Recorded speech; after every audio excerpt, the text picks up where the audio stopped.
Semestrão, estamos online. Que isso, não fale isso não, que eu fico até emocionado. Boa noite, pessoal, tudo bem? Aula de hoje, Primeira República. Sim, chegamos lá, a gente cruzou todo o período do Brasil colonial, passamos pelo Brasil Império, tarefa difícil, chegamos hoje no Brasil republicano. E vamos estudar hoje a Primeira República. Lembra que a gente entendeu os fatores que levaram à proclamação da República no Brasil, e agora a gente está chegando na Primeira República. E a gente vai entender um pouco dos vícios que foram gerados na Primeira República e que nos aflige hoje. Mas antes, por favor, galera, curta nossas redes sociais, visita a nossa página no Facebook, por que não no Instagram? Segue a gente lá. Você pode mandar dúvida e a gente vai tirar. Se inscreva no nosso canal, claro.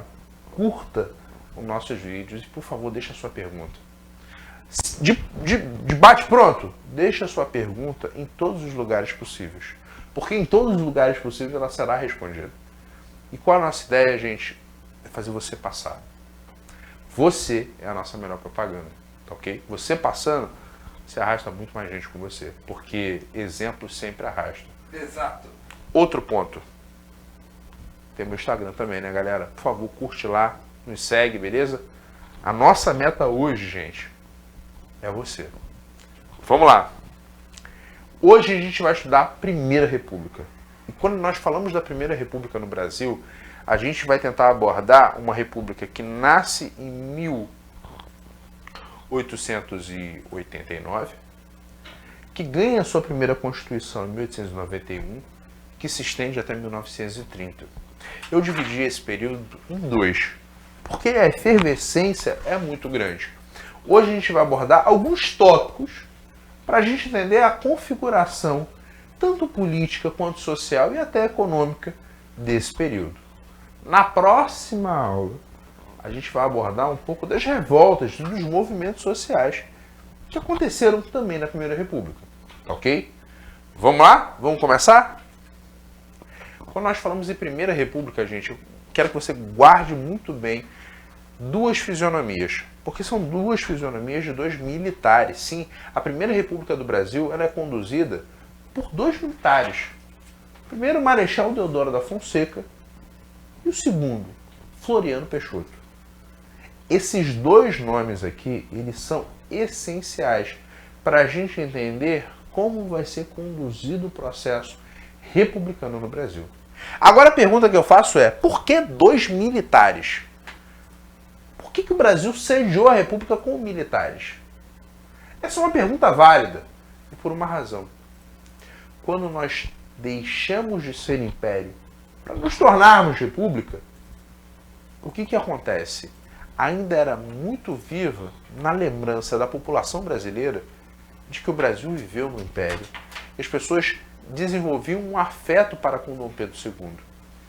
E uma forma de consolidar a República, primeiro, era rotular tudo de negativo, todo o atraso brasileiro ao Império. E o segundo é botar um militar ali para ter respaldo de que nenhum levante seria ensaiado contra o novo regime. Tá? Lembrando, gente, eu sempre reforço isso. O Brasil dormiu uma monarquia e acordou uma república. Isso tem um preço. Agora vamos dar uma olhada aqui nessa imagem icônica, tá? Porque ela aborda o Marechal Deodoro da Fonseca. Hoje o cargo de Marechal no Exército ele está extinto, e por uma razão. O Marechal só aparece em momentos de guerra. Então se o Brasil declarar guerra a alguém ou for atacado e provocado a entrar numa guerra, aí sim aparecerá um general, ou melhor, um general que será alçado ao cargo de Marechal, tá? Para quem não sabe, general hoje é o último posto da patente militar do Exército Brasileiro. Nós temos o general de brigada, que é o primeiro estágio, o general de divisa e, por último, o general de exército, aquele que ocupa o cargo de maior renome. Em caso de guerra, alça-se um marechal, tá ok? Outro ponto, gente, por que eu destaquei o aspecto militar?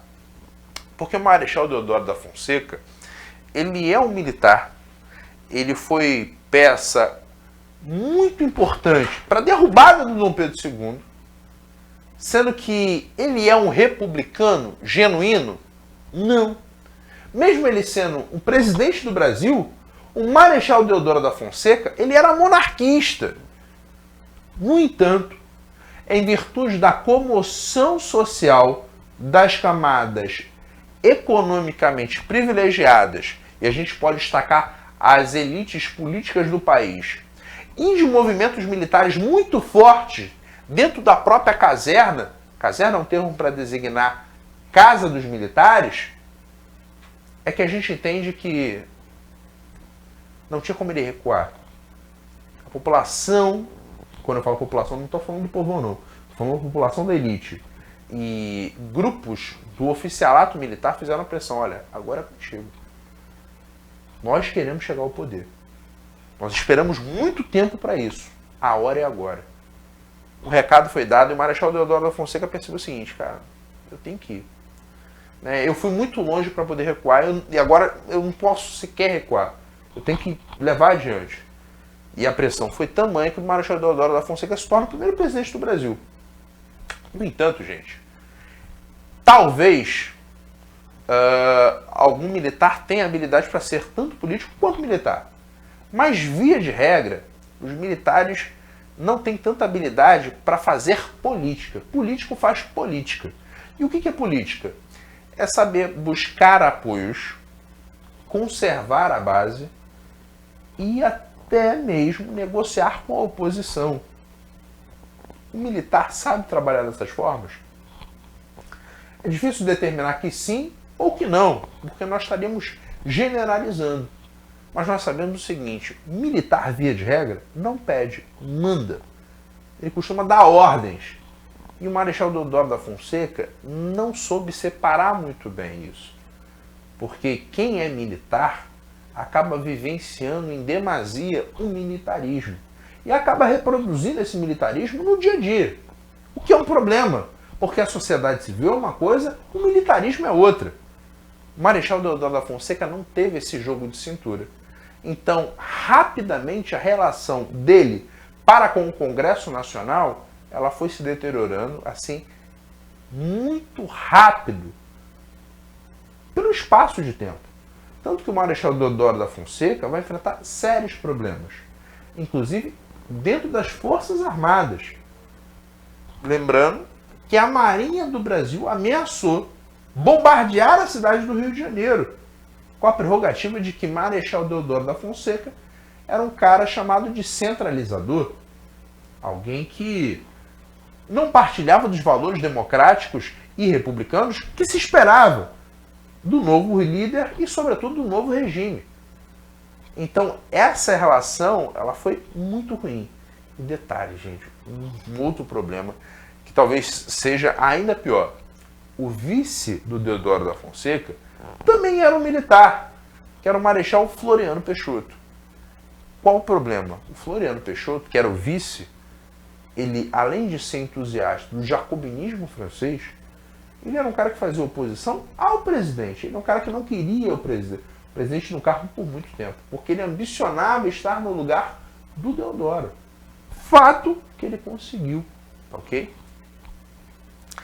E detalhe, gente, o Brasil é um país muito complicado. O Brasil é maravilhoso. Nós temos um país muito rico, rico de gente, rico pelo aspecto econômico, rico por riquezas naturais, mas em dados momentos você vai perceber o seguinte, gente. O Brasil é o país dos espertos. Mas esses espertos, a gente tem que colocar muitas aspas quando eu menciono esse adjetivo, essa qualidade. Porque esse esperto, gente, não tem nada de esperto. Porque ele se dá bem aqui, mas ele prejudica todo o país para que ele venha se dar bem. E no fundo, gente, não tem como você se dar bem por muito tempo prejudicando o coletivo. Porque isso vai se voltar contra você em algum momento. E por que eu estou falando isso? A política do ensinamento era uma política extremamente interessante, inteligente, inclusive. Que a ideia era muito simples, que eram valores republicanos, tá? O Brasil era extremamente dependente do café. Por razões óbvias, percebeu-se o seguinte: o Brasil tem que se industrializar. Porque os países industrializados são também os países mais desenvolvidos. Então, se nós olharmos para esse cenário, o mais simples é o quê? Dar condições para que o nosso povo crie empresas, e com essas empresas nós geraremos o quê? Emprego. Com esses empregos nós teremos mais consumo, com consumo se gera mais emprego, e o Estado vai arrecadar muito mais para poder investir em setores estratégicos, como saúde, educação, segurança, infraestrutura. Se você reparar, é um plano perfeito. O único problema é que um plano perfeito voltado para uma sociedade também perfeita.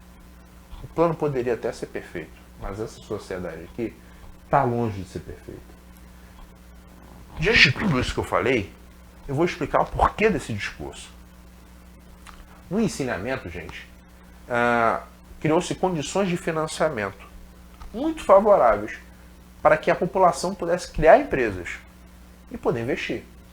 Só um detalhe, gente, os juros eram bem baixinhos.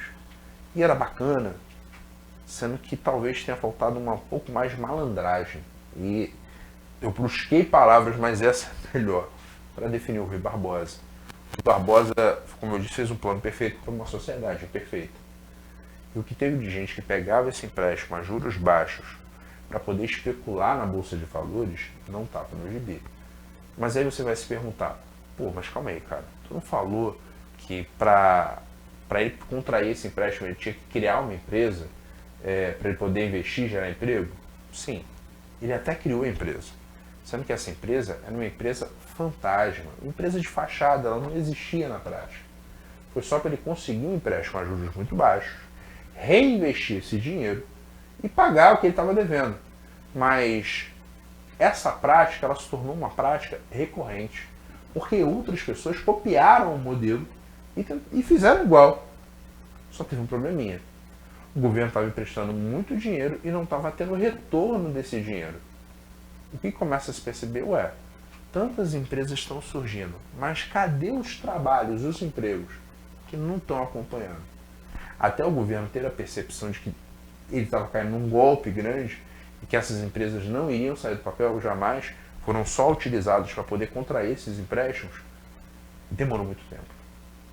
Isso gerou um endividamento no governo brasileiro assustador. Portanto, a política do ensinamento ela foi um desastre, por diferentes aspectos. Inclusive um desastre para o próprio Rui Barbosa, que ficou assim, sabe, sob pressão. Como é que você cria um projeto, eu te peço uma solução e você me cria um problema. Pô, eu não quero mais isso. Então, o Deodoro experienciou isso muito forte. E assim, diante de várias pressões, ele acabou não suportando, acabou saindo do poder. Ele se retira em 9 meses, ele nem completa um ano. O que estava determinado? Que se o presidente militar se licenciasse antes do primeiro ano, seria obrigatório que o vice viesse assumir, no caso Floriano Peixoto, e depois, logo em seguida, convocasse novas eleições. Foi isso que aconteceu? Não foi. O Floriano Peixoto, ele sentiu o gostinho do poder. Ele quis ficar um pouco mais. Sendo que quando nós falamos um pouco mais, não existe limite para as ambições do poder. Essa que é a realidade. Quem está no poder quer ficar no poder. E quem tem o poder nunca se contenta com o que tem. Sempre se quer mais. E com Floriano Peixoto não seria diferente.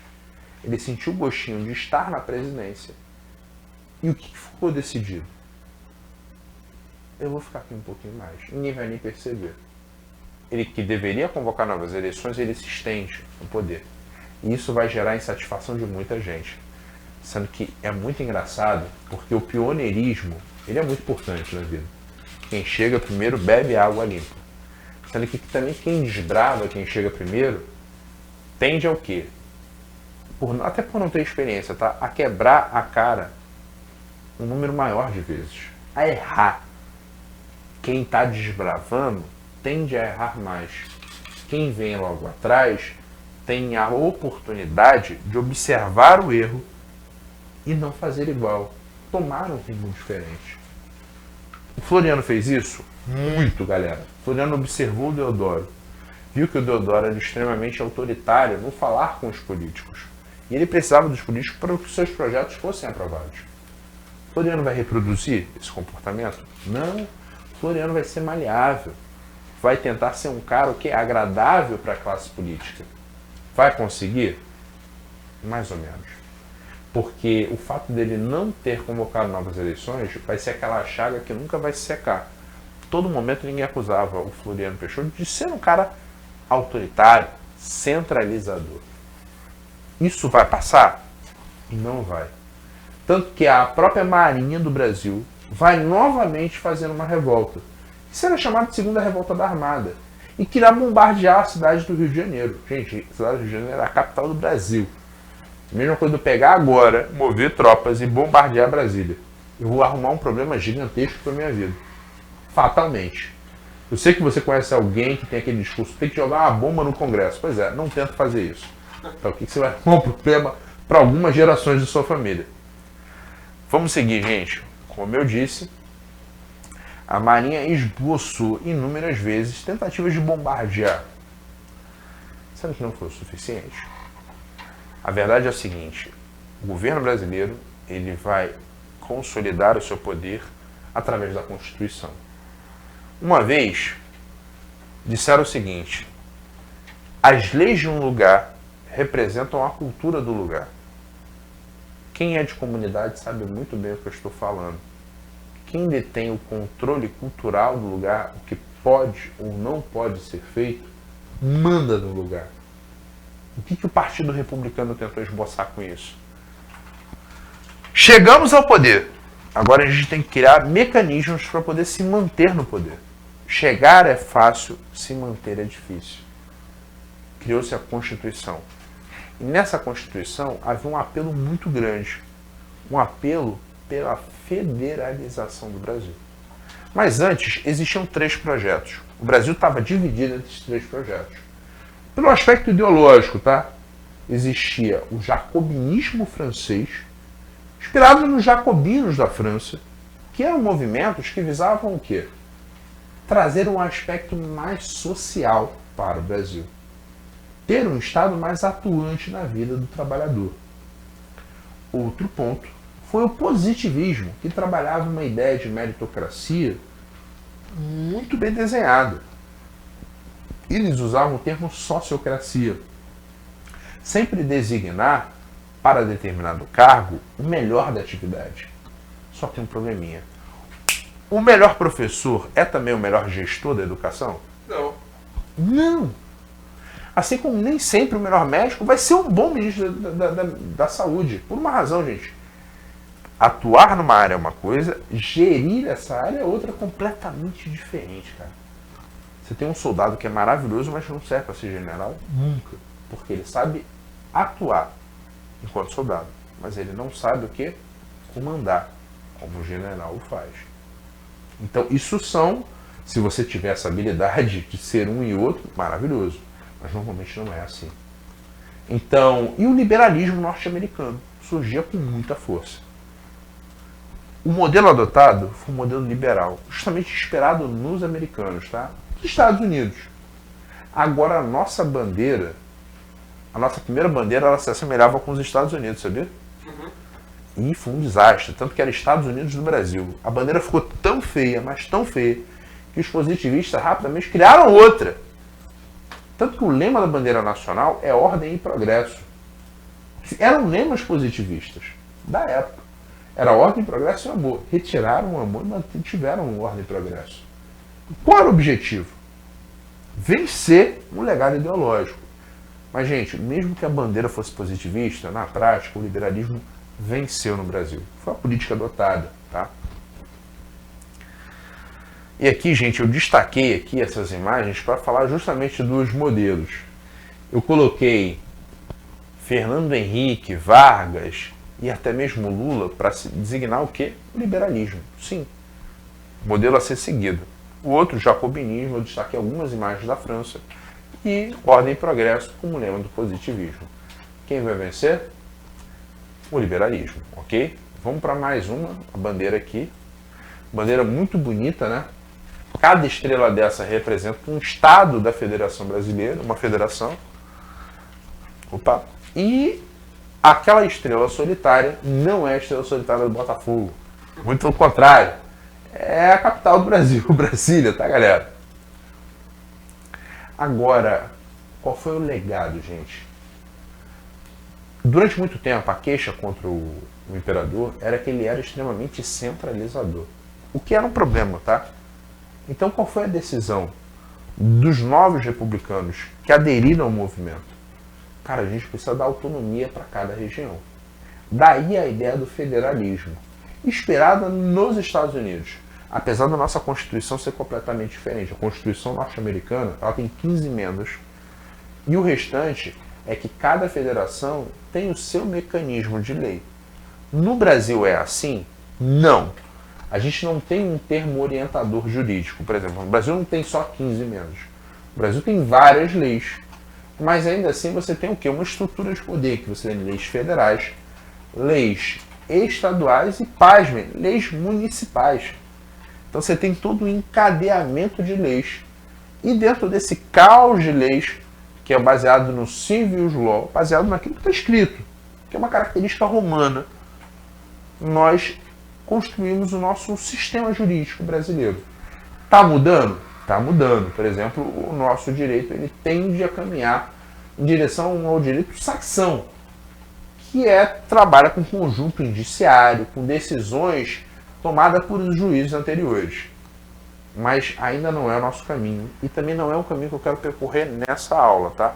Eu coloquei a critério de curiosidade, porque conhecimento não ocupa espaço. Mas, vamos voltar aqui.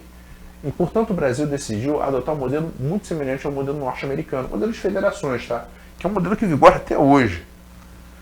E ficou decidido o seguinte: o estado que teria maior destaque nessa época seria São Paulo. E por qual razão? São Paulo era o coração econômico do Brasil. Aliás, tinha um termo em latim na bandeira de São Paulo, que era o seguinte: eu conduzo, porém não sou conduzido. Ali era um recado dado. Se existe um processo de desenvolvimento nesse país, quem conduz é São Paulo. Não se admite qualquer outro estado.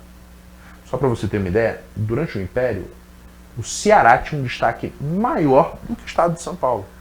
O número de representantes legais no estado do Ceará era maior do que o de São Paulo. Para quem não sabe, nem todo estado tem o mesmo número de deputados, porque isso é medido pelo PIB do estado, pelo contingente demográfico desse estado. Então, isso faz com que estados tenham uma maior representação e outros nem tanto. Ok? São Paulo hoje é que detém maior representação porque é o coração econômico não só do Brasil, mas também da América Latina. Por ser uma megalópole. Mas não é isso que eu quero abordar agora. Eu quero dizer o seguinte: nessa época também existia o Senado. E o Senado é o equilíbrio democrático. Independente do teu contingente populacional, você vai ter só 3 senadores. Mas ainda assim, diante desse arranjo político, Minas Gerais e São Paulo vão ser os principais estados da federação e vão conduzir o Brasil numa política que eu sei que você já ouviu falar, que é a política do café com leite. Essa política foi apelidada também de política dos governadores, tá?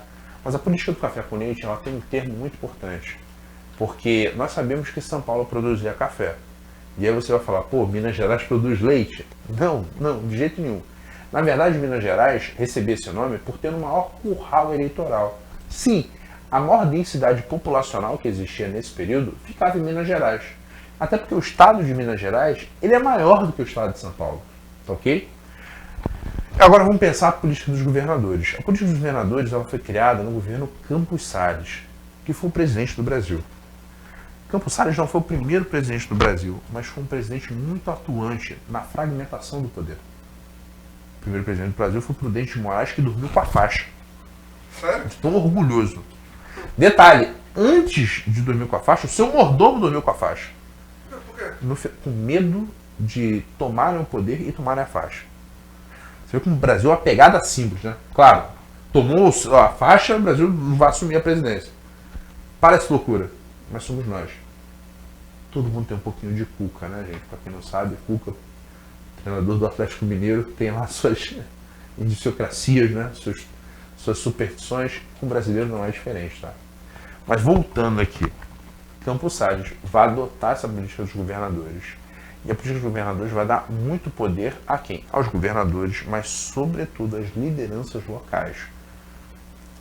Essa condução, ela vai ser muito problemática, tá ok? Agora vamos voltar aqui o que eu mencionei lá atrás. Isso aqui é uma charge, tá, gente? E aborda o que foi a política do café com leite, tá? Lembrando que Minas Gerais não era produtora de leite, tá? Minas Gerais tinha leite, produzia leite, assim como São Paulo. Mas o carro-chefe de sua economia também era o café. A diferença é que Minas era o curral eleitoral. Por isso usou-se o termo leite, ok? Mas lembra que eu falei que a política dos governadores ele ia alimentar a lideranças locais? Isso é muito problemático, gente. Eu vou abrir a lateral aqui para vocês darem uma olhada. Nessa época, o voto era secreto? Não. O voto não era secreto e, aliás, eu tenho muito medo que o voto, que a gente ganhe aquele canhoto do voto. Por uma razão. Como eu disse, é bacana você saber quem você votou e ter o papel ali te garantindo que você votou numa pessoa? É. Sendo que nós estamos no Rio de Janeiro, ou melhor, nós estamos no Brasil. E no Brasil a gente sabe o seguinte, há pessoas que compram votos. E comprando votos, essas pessoas podem falar, você votou em mim, cadê o canhoto aqui que eu quero ver? Então talvez tem gente que não tem consciência do seu voto e vota e acaba vendendo ele até por coisas assim que são irrisórias diante do que o político irá ganhar uma vez no poder. Mas essa maturidade democrática, eu acho que ela chegará em dado momento, mas ainda ela está engatinhando, tá? Então, isso é um problema. E a gente vai ver aqui no coronelismo por que é. Já ouviu falar de um senhor coronel? Eu estou falando isso e eu estou falando com conhecimento de causa, tá? Eu venho do interior da Bahia, onde existiu um coronel na minha cidade. E, paradoxalmente... Você é baiano, mestre? Eu sou carioca, mas fui radicado na Bahia, desde pequenininho. É real. Apesar de não ter sotaque, porque eu vim pra cá com 11 anos e acabei perdendo. Mas quando criança, eu passei minha infância na Bahia. A minha mãe veio pra cá porque um dos coronéis tomou a terra dela. Então, assim, uma história muito doida, né? Mas, assim, e é muito louco por uma razão. O coronel, ao mesmo tempo que era o câncer da cidade, ele também era importante para a cidade. Porque se ele sai da cidade, a cidade acabava. Mas tinha os seus percalços. E o voto era um deles, por uma razão. Quem ele determinava que queria ser eleito, tinha que ser eleito. E como é que ele fiscalizava isso? Lógico, os tempos não são os mesmos. Mas ele fazia uma pressão para saber se a pessoa votou ou não. Outro ponto, gente, que também é válido. Nessa época, a gente tem que destacar o seguinte. Você tinha duas formas de poder agradar o coronel. Votando em quem ele disse, ou cedendo alguma coisa que ele deseja de você. E aí vai terras, talvez ele queira se esposar da sua filha, e por aí vai. Mas os coronéis, eles equilibravam o mito de assistencialismo e autoritarismo. Se você se recusasse a fazer a vontade dele, acidentes acontecem. E assim, poxa, o rapaz tão bom, né? Acabou se acidentando e que Deus o tenha em bom lugar. Era assim que acontecia. E por incrível que pareça, a gente ainda acontece. Mudou, mas não mudou tanto assim. E, então, só para você ver como que o nosso sistema democrático ele é frágil. Aliás, o tecido que envolve a democracia no Brasil ele é muito frágil. Por isso que a gente tem que sempre estar vigilante, porque não existe sistema que mais tenta mudar de forma do que a democracia. A política de confrontar uma pessoa e forçá-la a votar em quem você decidiu, ela vai ter um nome. Já ouviu falar do cabresto do cavalo, ou do burro, ou da mula? Que você mantém e controla as rédeas dele para determinar para onde você quer que ele vá? Pois é. O voto, ele é chamado de voto de cabresto, porque o indivíduo que iria votar nessa época, ele não tinha o direito de escolha. Ele votava em quem o coronel determinava que seria o melhor candidato. Mas seria o melhor candidato para o povo? Vai ser o melhor candidato para ele. Triste, né? O Brasil é complicado, né? A energia até pesou. Mas, vamos falar de coisa boa, vamos falar de café? Cafezinho que você toma de manhã? Pois é. É muito engraçado, gente, porque o Brasil viveu muito tempo no Brasil colonial dependente do açúcar. E depois teve o ciclo do ouro, foi importante também. Mas desde 1828, o café começa a ganhar destaque no cenário nacional, tá? De uma economia nacional. Durante esse período, 70% da produção do PIB brasileiro, Produto Interno Bruto, era proveniente do café. Isso é bom, caro camarada? Ser dependente de um único setor? Não. De hipótese alguma, tá, galera? Ser dependente de um só setor é ruim por diferentes aspectos. O primeiro deles é o seguinte: quando você depende de alguém, esse alguém que sabe que você depende dele, ele tem a faca e o queijo na mão. Ele pode começar a impor caprichos. Os cafeicultores perceberam rapidamente que o Brasil era extremamente dependente do café. Então eles começaram a fazer pressão para que leis fossem aprovadas que viessem a atender aos seus interesses. Mas e o povo? Pois é, o povo vai ter que esperar um pouco mais, certo? Porque eu gero emprego, eu produzo renda, eu sou mais importante. Esse era o argumento, tá, dos cafeicultores. E não mudou, tá? Tanto assim não. As coisas continuam, lógico, com outros segmentos. Outro ponto, gente. Que Brasil é esse? Quando a gente fala em Brasil, a gente olha para a República e a gente vai falar assim, pô, mas a abolição já acabou, né? A escravidão já não existe mais. Pois é, mas a Lilian Schwartz, ela fala algo muito interessante. A escravidão acaba e nós conhecemos o racismo. E por qual razão? O negro que foi liberto, ele foi liberto da lei, mas o cotidiano dele não mudou tanto assim, porque ele procurava emprego e não encontrava, e quando encontrava eram sempre condições degradantes, porque não havia uma legislação trabalhista que viesse dar amparo ao trabalhador. Então, quem o contratava poderia pagar ou não, e estava tudo bem, porque não existia uma lei, não existia um mecanismo legal para poder fiscalizar isso. Nós estamos falando num momento, gente, de fragilidade muito grande, que é o atual cenário, em que os direitos trabalhistas eles estão muito comprometidos, né? Então, só para vocês terem uma ideia. Então, esse Brasil, ele é étnico também, mas ele é escondido, tá ok?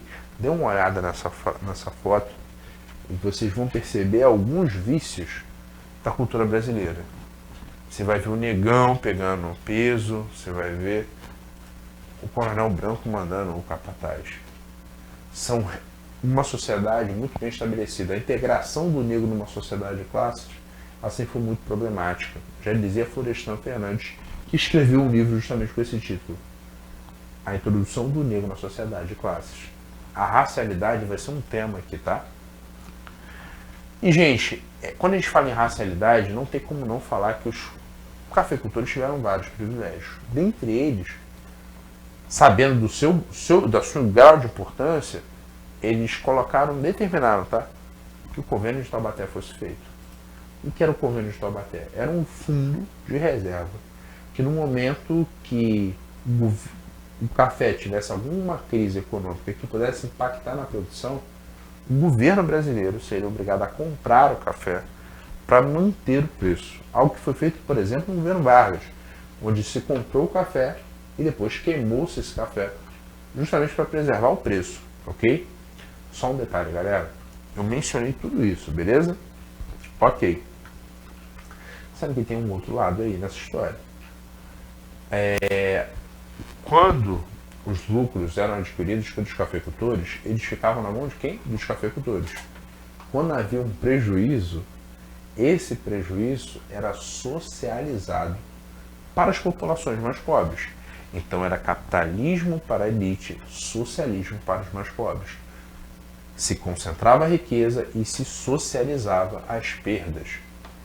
Pô, o ano tá ruim. Pois é, galera, então vocês vão ter que pagar mais impostos.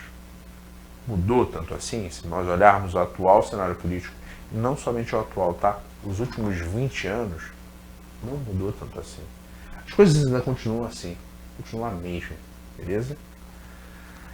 Sendo que é muito engraçado que o Brasil se enxerga como Brasil.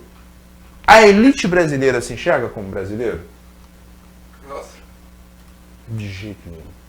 muito difícil, hein? Na verdade, eu diria que nós brasileiros somos ensinados a odiarmos o nosso país. Mas nada supera do que o ódio da classe média e da classe mais alta. E por que eu estou falando isso quando eu falo de Belle Époque? O Brasil vai se esperar nas reformas do Barão de Haussmann na França, que era um alemão, mas que conduziu um processo de reinfraestrutura na Paris, na cidade parisiense, e teve o objetivo de fazer aqui também. Então o Brasil decidiu fazer a Belle Époque, né, dos trópicos e fez reformas muito importantes. No entanto, gente, é bom destacar o seguinte, que nessas reformas as classes mais pobres não foram contempladas. Elas sofreram um processo de gentrificação, que é um termo da geografia, para designar o quê? Uma galera, o espaço urbano começa a ficar caro, o pobre, ele não melhora a sua qualidade de vida para viver ali. Ele simplesmente se vê o quê? Sendo excluído do espaço onde ele viveu. Ele é obrigado a se mudar, porque o custo de vida ali ficou muito mais alto. Virar uma outra pessoa para ocupar o cargo dele. Toda vez que nós falamos de Belle Époque, a gente tem que pensar nesse termo da geografia, gentrificação, porque justamente vai ter os fins dos cortiços. Aliás, o Barata Ribeiro, que era o prefeito da cidade, vai receber esse nome. Aliás, até uma cabeça de porco, que vai ser o termo para designar o quê? Os cortiços. Os cortiços eram chamados de cabeça de porco, e por isso, por uma questão de saúde, pelo menos esse foi o argumento, o que aconteceu com os cortiços? Eles foram extintos, destruídos, e prédios foram construídos em alguns lugares. Quem não tinha como se mudar para mais longe decidiu fazer o quê? Morar nos elevados, nas favelas. Favela é um termo que aparece a primeira vez em Canudos, que era um morro elevado chamado de favela. E aí o que acontece? As pessoas vão se mudar para as favelas. A primeira favela do Rio de Janeiro, ou melhor, a primeira favela do Brasil é a Providência. Fica ali no centro do Rio, tá? Então, começa a ter toda essa rede, né, de integração social e as coisas começam a ficar muito loucas, né? A Avenida Brasil, por exemplo, não tinha nem sinal, então as pessoas tinham que se amotinar ali, se mutuar para poder passar, porque sozinho você poderia ser atropelado. Com um grupo grande, você também poderia ser atropelado, mas a chance reduzia, porque você era mais visto, né? Tem uma trupe passando ali. Então essa é a realidade do Brasil. Na próxima aula a gente vai entender movimentos sociais, Canudos, contestado, mas nunca perca de vista esse cenário. Vamos para as questões? Vamos. A cafeicultura nas regiões do oeste de São Paulo estava em franca expansão e demandava maiores contingentes de trabalhadores rurais. Os fazendeiros, diante do problema recorrente à imigração, trazendo a partir da segunda metade do século XIX milhares de estrangeiros para trabalhar nos cafezais. Foi desenvolvida uma iniciativa que consistia em custear o título de antecipação dos rendimentos, transporte dos trabalhadores europeus até fazendas, tá? Bem como sustentá-los e suas famílias nos primeiros tempos de sua permanência na propriedade. Gente, assim que instalados os imigrantes no início dos trabalhos, cultivados ao café, ao gênero, subsistência, e dos resultados com as lavouras, retinham 1/3 dos lucros, integrando o restante ao fazendeiro para amortizar a dívida inicial. Galera, esse período foi um período de trazer imigrantes para o Brasil. Eu já vislumbrando que a escravidão iria acabar, sendo que esse termo era feito num regime em que você trabalhava, tinha o lucro, mas você repassava grande parte desse lucro para quem? Para quem te trouxe. Por que o governo brasileiro adotou isso? Primeiro, para diversificar a produção, mas segundo, era uma pauta também o quê? De branqueamento da sociedade brasileira, tá? Era uma pauta eugenista. Para quem não sabe, existiam os laboratórios de eugenia que classificavam o homem branco europeu no topo, o amarelo, o vermelho, indígena e o negro lá embaixo.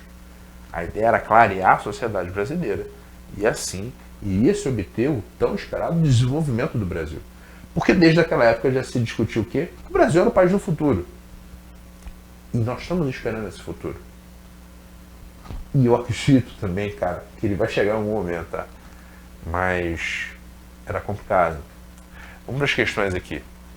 A iniciativa de escrita do texto deve ser relacionada com A. Sistema de colonato. B. Imigração interna. C. Imigração puxada pelo governo.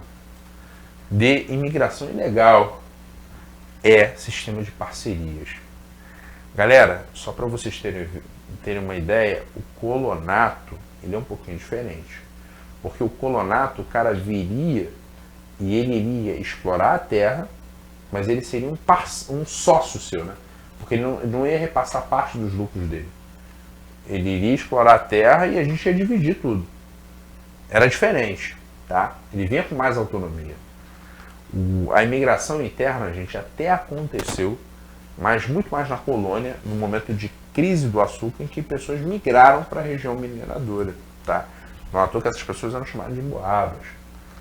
C. Imigração custeada pelo governo. O governo até ensaiou esse movimento, mas na prática isso ficava muito na conta dos cafeicultores do Oeste Paulista, que decidiram financiar, tá? Ou atrair através de propostas como o colonato. Mas não é o que a pergunta está apontando. Imigração ilegal. Galera, imigração ilegal, aliás, o Brasil só vai começar a querer rejeitar pessoas na década de 30, quando o governo Vargas começa a ficar receoso com a presença de judeus, tá? Que já fugiam da Alemanha e tal. Por fim, gente, o gabarito é a letra E, que era o sistema de parceria, tá? Você vem pra cá, eu custeio tudo e depois tu vai me passando um lucro aos poucos, os lucros. Na prática, não foi tão confortável assim não, tá? Vamos pra... Cabe mais uma aí? Rapidinho. Mais uma? Ah, bom. Vamos lá. A segunda revolta da Armada procurou conquistar o Rio de Janeiro, então capital do Brasil. Incapazes de alcançar esse objetivo, os revoltosos da Marinha partiram para o sul do país, tá? E a fim de se juntarem aos federalistas que participaram da Guerra de Canudos. Galera, Guerra de Canudos, talvez seja uma das guerras que eu mais gosto no Brasil. Não acontece por conta desses termos, acontece no Agreste Baiano, né? E vai subindo na região do semiárido nordestino. E por que eu estou falando isso? A pauta não era federalização, até porque eles eram amantes da monarquia. Guerra do Contestado, mesma coisa. Guerra do Contestado acontece numa questão da região do Contestado, que é no Paraná e Santa Catarina. Não tem a ver com federalização. Tem a ver com uma disputa de terras, uma discussão entre posse e propriedade. Nós vamos ver isso na próxima aula. Guerra dos Farrapos. Guerra dos Farrapos lá atrás, né, gente? Período regencial. Também não é o que está sendo discutido. Revolução Federalista. Galera, por incrível que pareça, a pauta federalista ela é muito forte, tá? E a ideia era o seguinte, cara, fragmentar o poder, dar autonomia a cada estado e fortalecer as lideranças locais. Eu vou ler a só por desencargo de consciência e para poder explicar que a coluna Prestes, gente, ela existiu, ela foi importante, ela reuniu militares que estiveram na cena do poder por muito tempo, mas ela é muito posterior ao que está sendo discutido hoje. Portanto, o gabarito, letra D, beleza? Terminamos? Ou vai mais um? Galera, pô, foi um prazer dar aula para vocês, tá? Fico muito feliz. Pô, curta lá. Aproveita o feriado, né? Também. Aproveita o feriado, mas não aproveita tanto assim, estuda um pouquinho, porque tá próximo. Seu objetivo, teu sonho tá logo ali, tá? Então abre mão um pouquinho, mas curte também. No mais, gente, é isso, tá? Um forte abraço e também, tá? Ó, mesmo no feriado, tem vídeo rolando, né, Pedrão? Exato. Porque o Estúdio com Luiz não para nunca. Valeu, galera! Foz! Abraço!